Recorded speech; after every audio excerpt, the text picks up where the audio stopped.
Dans un petit village reculé, au bord d'une rivière, vivait un vieil homme au cœur tendre. Il avait passé sa vie à aider les autres et à donner des leçons de vie aux enfants du village qu'il considérait presque comme ses propres enfants. Il leur enseignait le respect, la solidarité et l'amour, des valeurs précieuses qu'il cultivait avec soin. Un jour, en discutant avec trois jeunes garçons, il leur parla de l'amour.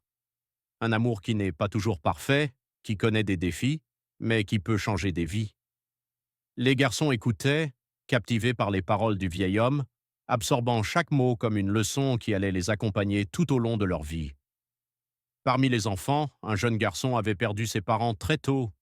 Le vieil homme, ressentant la douleur dans ses yeux, lui tendit la main, non pas pour remplacer sa famille, mais pour lui offrir la chaleur et le soutien qu'il méritait.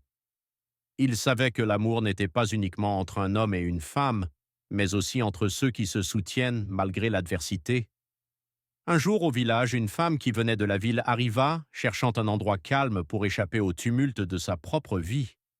Elle était pleine de tristesse, portant le poids d'un amour brisé. Lorsqu'elle rencontra le vieil homme, elle fut touchée par sa bonté et sa sagesse. Il lui apprit qu'elle devait d'abord se retrouver elle-même, s'aimer, avant de pouvoir donner de l'amour aux autres.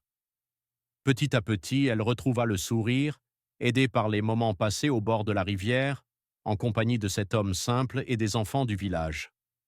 Ces instants, remplis d'amour et de partage, lui rappelaient l'importance des choses essentielles dans la vie.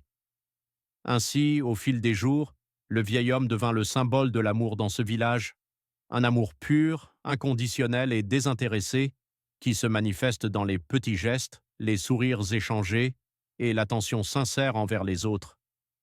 Il montra à tous que l'amour peut se trouver dans chaque interaction humaine, même la plus simple, et qu'il n'a pas besoin d'être parfait pour être sincère.